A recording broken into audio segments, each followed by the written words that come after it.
आमच्या प्रिय बंधू बहिणींना येशूच्या नावाने नमस्कार. सर्वे सरा संगे सकाळ या कार्यक्रमासाठी तुम्हा सर्वांना मी प्रेमाने स्वागत करीत आहे. आज वचन जाऊया इब्रिकरास पत्र 12:1 मध्ये असं म्हटलेलं आहे, पहा आमच्या चार भोवतीला कितीतरी वादळासारखं पवित्र जन घेरून उभे राहिलेलं आहे. तर आपण काय करावं? आपल्या मनातील बोझ सर्व दूर करावा आणि आपल्याला ढकलणारा लहान लहान पापाला दूर करावा आणि देवापाने आमच्यासाठी जे नेमलेलं आहे या धावामध्ये आपण धीरजाने धावायला पाहिजे. प्रत्येकानं देवबापा एक धाव नेमलेला आहे. ते आमच्या जीवनाच्या धाव, कोणाला 40 वर्ष, कोणाला 60 वर्ष, कोणाला 100 वर्ष या जगामध्ये जगतात. ते जीवनाच्या धाव देवबापाने सुरू केलेलं आहे. दग दग दग दग दग दग दग दग हे ज्या वर्षात नेमलेले आहे फक्त तेवढंच राहणार आहे. आणि दुसरं आमच्या विश्वासाच्या आमच्या धाव. इथे पौलुस म्हणतो आपल्या विश्वासाचे धाव. त्याने म्हटलं दुसरं तिमोथेकरांचं दुसरी पत्री 4:7 मध्ये म्हणतो, मी चांगलं धाव पूर्ण केलेलं आहे आणि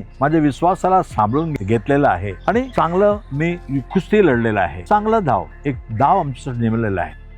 तुमच्यासाठी देवापा धाव नेमलेला आहे. आता पौलुस काय म्हणतो? प्रेषितांची कृती 20:24 मध्ये, मी कुठल्याही गोष्टीची काळजी करणार नाही आणि मागे जाणार नाही. ख्रिस्ताने माझ्यासाठी धाव नेमलेलं आहे. ते धाव मला पूर्ण करायचे आहे. ते काय आहे? तो म्हणतो रोमकरास पत्र 15:19-20 मध्ये, ज्याने आतापर्यंत प्रभूला ओळखलं नाही, प्रभूचा मार्ग ओळखलं नाही, तारण काय ओळखलं नाही, त्यांना हे समजवायचे आहे. आणि जगाचा तारणारा एक प्रभू आहे येशू, त्याला मला सांगायचे आहे. तुम्ही सांगाल का? तुमच्या जीवनाच्या धावाला परमेश्वरासाठी विश्वासाचा दाव करणार आहे का? विश्वास सगळ्यांसाठी दाखवणार का? विश्वासाचा सुरुवाती करणार कोण आहे? विश्वास सांभाळणारा कोण आहे? तुमच्या रक्षक कोण आहे?